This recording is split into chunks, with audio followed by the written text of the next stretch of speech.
Standard 7 Science. Chapter number 2 Nutrient in Animal. Digestion in eating grass eating animals. Have you observed cows, buffaloes, and other grass eating animals chewing continuously even when they are not eating? Actually, they quickly swallow the grass and store it in a part of a stomach called rumen. तो वो grass को खाते काव और buffalo animals, और बाद में क्या होता है वो ग्रास को स्वैलो कर जाते हैं और स्टमक का जो एक पार्ट है र्यूमन वहाँ पे वो स्टोर करते हैं. Here the food gets partially digested and it's called curd. और र्यूमन के अंदर क्या होता है, डाइजेशन स्टार्ट हो जाता है, वहाँ पे पार्शली डाइजेशन होता है, मतलब पूरा डाइजेशन नहीं होता है, और इसको हम कर्ड कहते हैं. But later the curd returns to the mouth and in small lumps and the animals chew it. The process is called rumination and these animals are called ruminants. तो बाद में क्या होता है, र्यूमन में पूरी तरह से फूड डाइजेस्ट नहीं होता है, ग्रास अंदर जाता है, आधा डाइजेस्ट होकर आता है, बाद में वो माउथ में आ जाता है ऑटोमेटिकली. यहाँ पे जैसे दिया हुआ है ये माउथ के अंदर फिर से ग्रास आ जाता है र्यूमन से, और उसके बाद क्या होता है फिर से काउ चीव करता है और इस तरह से डाइजेशन होता है. और ये प्रोसेस को कहा जाता है रूमिनेशन और एनिमल्स को कहा जाता है ruminant. The grass is rich in cellulose, A type of carbohydrate.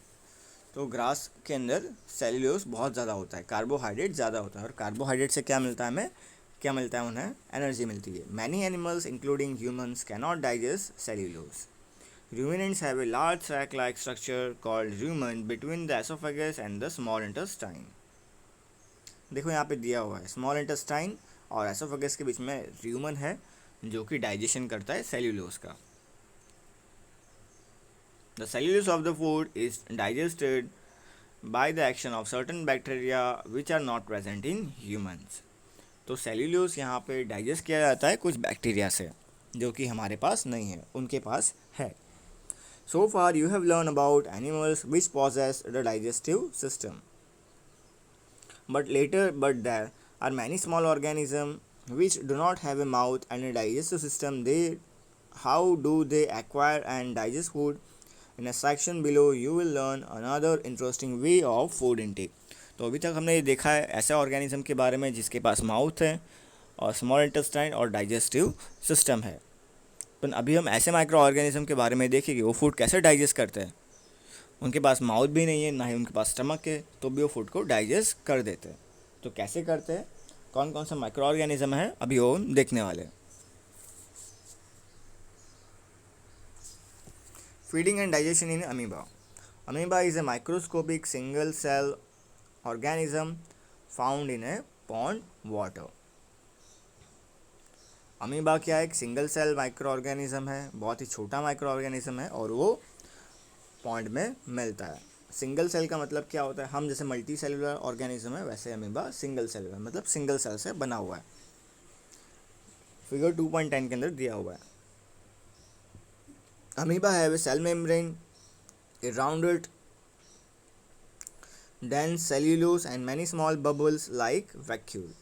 Amoeba जैसा यहाँ पे आप देख सकते हो, अमीबा जो बाहर की जो लेयर है उसको कहा जाता है सेल के जो बाहर होता है, बाहर की जो लेयर है ना ब्लैक कलर का दिया हुआ है ना पूरा सराउंडेड जा रहा है उसको सेल मेम्ब्रेन कहा जाता है.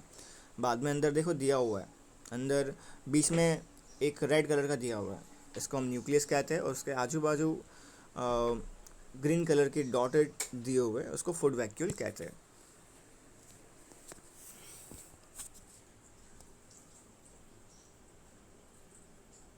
In its cytoplasm, amoeba constantly changes its shape and position. तो अमीबा अपना शेप को चेंज कर सकता है. It pushes out one or more finger-like projection called pseudopodia. Pseudopodia का मतलब क्या है, finger-like projection. जैसे यहाँ पे दिया हुआ है एक फिंगर जैसा यहाँ पे दिया हुआ है, खाना दिया हुआ है और फिंगर दिया हुआ है ना. बाद में क्या होता है, pseudopodia फिंगर से ये फूड पार्टिकल को इनगल्फ करता है और उसको हम इंजेक्शन कहते हैं. खाने को तरीके को हम इंजेक्शन कहते हैं, ये हमने पहले भी देखा था. उसके बाद फूड अंदर जाता है और डाइजेशन स्टार्ट होता है.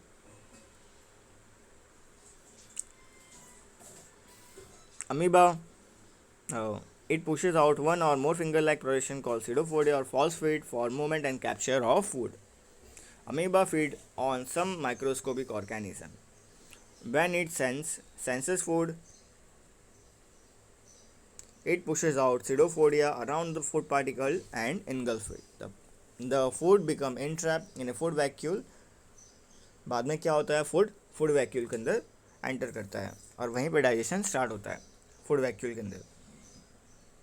Digestion juices are secreted in the food vacuole से क्या होता है, डाइजेशन जूसेस सिक्रेट होता है. वैसे हमारे पास स्टमक से डाइजेस्टिव जूसेस सिक्रेट होता है, वैसे इनका जो कहाँ से जूस सिक्रेट होता है, फूड वैक्यूल से सिक्रेट होता है. They act on the food and break it down into simpler substance.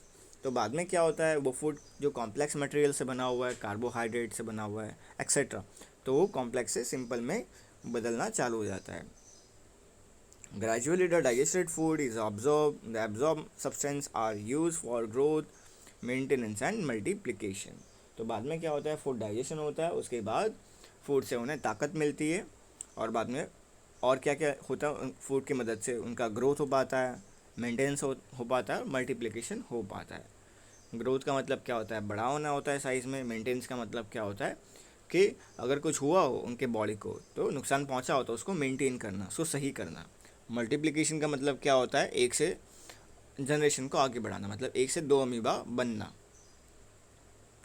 The undigested residue of the food is expelled out by the vacuole.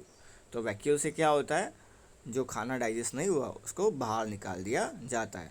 बराबर. जैसे देखो यहाँ पे बताया हुआ है कि, मैं जूम इन करता हूँ, देखो यहाँ पे बताया हुआ है कि फूड यहाँ से बाहर निकल रहा है और फूड को बाहर निकलने के प्रोसेस को हम कहते हैं इंजेक्शन कहते हैं. The basic process of digestion in food and release of energy in the same in all animals. तो सभी एनिमल्स करते हैं डाइजेशन और रिलीज ऑफ एनर्जी, सभी एनिमल्स सेम ही करते हैं, ये बेसिक प्रोसेस है. In the later chapter you will learn about the transport of food absorb by the intestine to the various part of the body. ठीक है, तो आज हमने इतना पढ़ा. अभी आपको क्या यहाँ पे करना है, आपको यहाँ पे समरी रीड कर लेनी है और कल मैं आपको एक्सरसाइज की PDF सेंड करूँगा, कल या इंशाल्लाह परसों आपको सेंड करूँगा. तो हमारा चैप्टर कंप्लीट होता है न्यूट्रिएंट इन एनिमल.